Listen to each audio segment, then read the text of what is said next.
Hello students, आज हम भाषा माधुरी इस पाठ्य पुस्तक का लेसन नंबर 22 रानी लक्ष्मीबाई इस पाठ की पढ़ाई करने वाले हैं। तो सभी बच्चों ने भाषा माधुरी बुक निकालना है और लेसन नंबर 22 पेज नंबर 80। तो देखो, लेसन का नाम है रानी लक्ष्मीबाई। हमारे देश की नारियां वीरता में भी आगे रही है। तो देखो, हमारे भारत देश की नारियां वीरता में भी आगे रही है। रानी लक्ष्मीबाई ऐसी एक वीर नारी का नाम था। तो देखो, रानी लक्ष्मीबाई भी ऐसी एक वीर नारी का नाम था, जिसने कम आयु में ही दुश्मनों के दांत खट्टे कर दिए। तो रानी लक्ष्मीबाई ने कम आयु में ही दुश्मनों के दांत खट्टे कर दिए, यानी पराजित कर दिया, हार डाला। लक्ष्मीबाई का जन्म बनारस में हुआ था। तो बच्चों देखो, लक्ष्मीबाई का जन्म कहाँ हुआ था? बनारस में हुआ था। इनके पिता का नाम मोरोपंत तांबे और माता का नाम भागीरथी बाई था। लक्ष्मीबाई के पिता का नाम था मोरोपंत तांबे और माता का नाम था भागीरथी बाई। इनको बचपन में मनु नाम से पुकारा जाता था। लक्ष्मीबाई को बचपन में मनु नाम से बोला करते थे। जब इनकी आयु 3-4 वर्ष की थी, तब इनके पिता सपरिवार कानपुर यानी बिटूर में आकर रहने लगे। तो बच्चों देखो, लक्ष्मीबाई की आयु 3-4 वर्ष की थी, तब इनके पिता अपने परिवार के साथ कानपुर में आकर रहने लगे। कुछ समय बाद मनु की मां का देहांत हो गया। कुछ समय के बाद मनु की मां का देहांत हो गया, मृत्यु हो गई। मनु बचपन से ही अत्यधिक चतुर थी। मनु बचपन से ही अत्यधिक, ज्यादा से ज्यादा चतुर थी, होशियार थी। छोटी उम्र में ही ये अपने कार्यों से देखने वालों को चकित कर दिया करती थी। रानी लक्ष्मीबाई देखो, छोटी उम्र में ही अपने जो कार्य थे, उनके जो कार्य थे, वो कार्य से देखने वालों को चकित कर दिया करती थी। इतनी होशियार थी। इन्होंने बचपन में तलवार चलाने एवं घुड़सवारी करने का अभ्यास कर लिया था। तो बच्चों, लक्ष्मीबाई ने बचपन में ही तलवार चलाने एवं घुड़सवारी, घोड़े चलाने का अभ्यास बचपन से ही कर लिया था। इनका विवाह कम आयु में ही झांसी के महाराजा गंगाधर राव के साथ हो गया। तो देखो, रानी लक्ष्मीबाई का विवाह कम आयु में ही झांसी के महाराजा गंगाधर राव के साथ हो गया। विवाह के बाद इनका नाम महारानी लक्ष्मीबाई रखा गया। रानी लक्ष्मीबाई के विवाह के बाद महारानी लक्ष्मीबाई नाम रखा गया। इनके पति की कम समय में ही मृत्यु हो गई। रानी लक्ष्मीबाई के पति की कम समय में ही मृत्यु हो गई।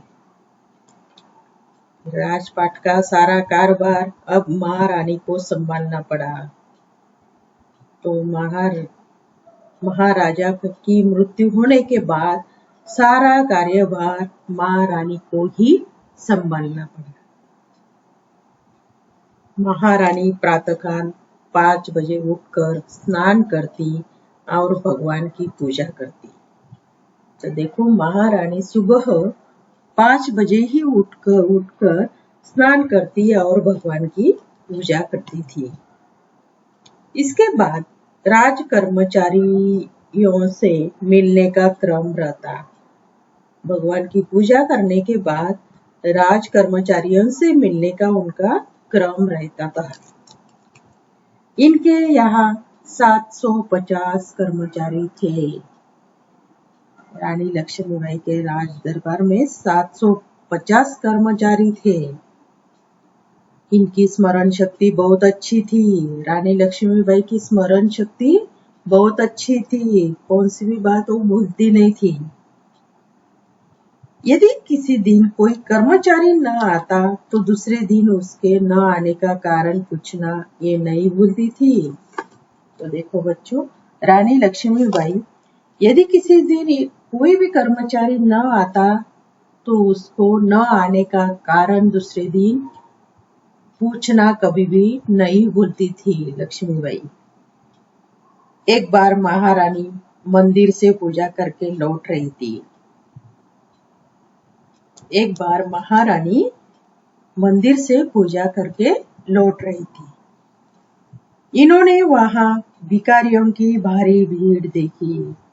वही मंदिर के पास महारानी ने भिखारियों की भारी भीड़ देखी। ज्यादा से ज्यादा भिखारी वहां उसे दिखाई दिए। सर्दी का समय था, तभी सर्दी का समय था। महारानी ने उन्हें एक एक मोटा कोट, कंबल और टोपी आदि वस्त्र बंटवाए। तो देखो, वही भिखारियों को महारानी ने एक एक मोटा कोट, कंबल और टोपी आदि वस्त्र बंटवाए।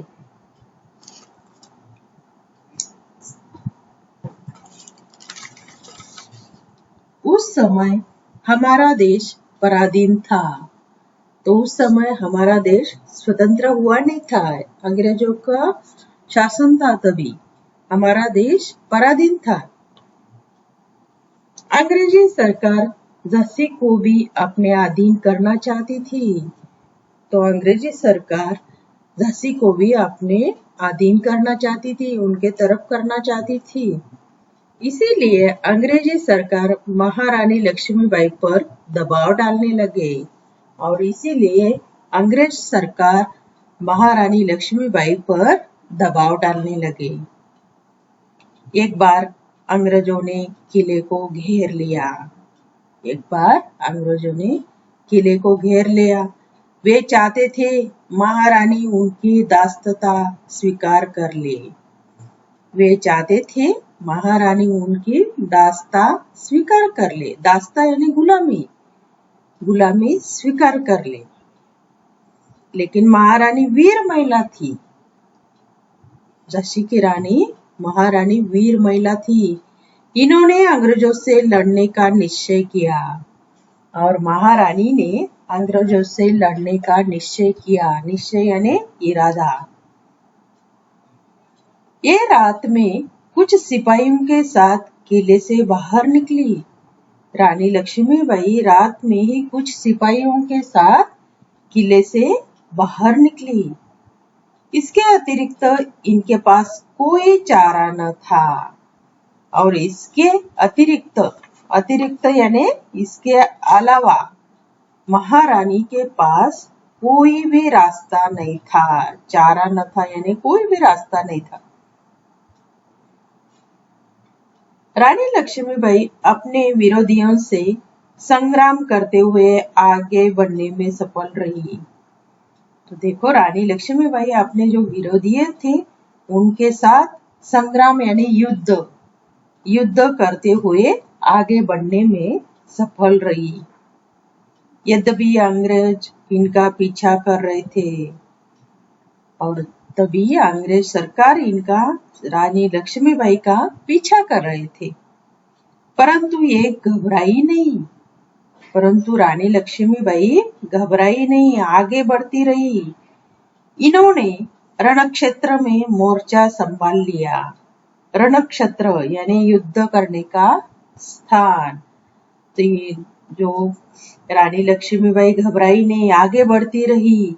फिर इन्होंने रणक्षेत्र में मोर्चा संभाल लिया। रणक्षेत्र यानी युद्ध करने का स्थान। रानी का घोड़ा युद्ध क्षेत्र में थक कर गिर गया। महारानी का घोड़ा भी युद्ध क्षेत्र में थक कर गिर गया। इससे इन्हें दुख तो हुआ, फिर जान हथेली पर रखकर पैदल ही युद्ध करते हुए आगे बढ़ती गई। जब रानी लक्ष्मीबाई का घोड़ा थक कर गिर गया, तभी रानी लक्ष्मीबाई को दुख तो हुआ, फिर उसने अपनी जान की परवाह न करते हुए भी पैदल ही युद्ध करते हुए आगे बढ़ती गई। अचानक शत्रु की तलवार इनके मस्तक पर लगी।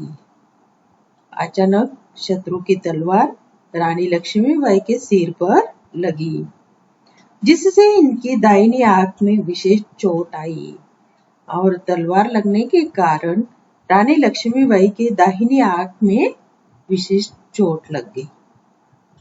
इस पर भी इन्होंने हिम्मत नहीं हारी, तो भी रानी लक्ष्मीबाई ने हिम्मत नहीं हारी।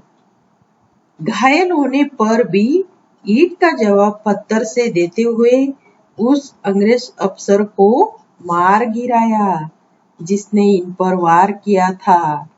तो रानी लक्ष्मीबाई घायल होने पर भी ईंट का जवाब पत्थर से देना यानी बढ़ चढ़कर बदला लेना। उसने बढ़ चढ़कर बदला लिया और वो अंग्रेज अफसर को मार गिराया जिसने रानी लक्ष्मीबाई पर वार किया था। अब महारानी लक्ष्मीबाई बुरी तरह से घायल हो चुकी थी। अब महारानी लक्ष्मीबाई बुरी तरह से घायल हो चुकी थी। इनको एक झोपड़ी में लाकर लिटाया गया। रानी लक्ष्मीबाई को एक झोपड़ी में लाकर लिटाया गया। रानी ने जल पिया, जल यानी पानी। जल पिया और कहा, मेरे शरीर को फिरंगियों के हाथ में न पड़ने देना। रानी ने कहा सैनिकों से, तो मेरा जो शरीर है वो शरीर को फिरंगियों के हाथ में न पड़ने देना। जो अंग्रेज सरकार थे, जो दुश्मन थे, उनके हाथ में न पड़ने देना। ऐसा कहते ही इनके प्राण पंखे उड़ गए। प्राण पंखे उड़ गए यानी मर जाना। ऐसा कहते ही रानी लक्ष्मीबाई ने अपना प्राण छोड़ दिया। इस प्रकार इन्होंने इस संसार से सदा के लिए विदा ली और इसी प्रकार रानी लक्ष्मीबाई ने इस दुनिया से हमेशा के लिए विदा ली। अंग्रेज इन्हें जीते जी छू ना सके। अंग्रेज भी इन्हें जीते जी छू ना सके।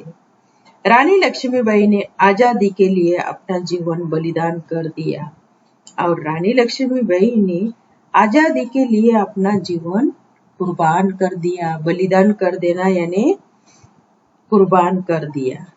खूब लड़ी मर्दानी, वह तो झांसी वाली रानी थी।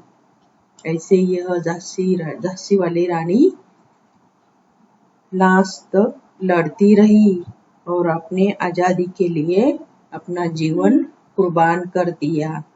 ऐसा ये लेसन है रानी लक्ष्मीबाई। यहाँ पे समाप्त होता है। सभी ने एक बार लेसन रीड करना है। धन्यवाद।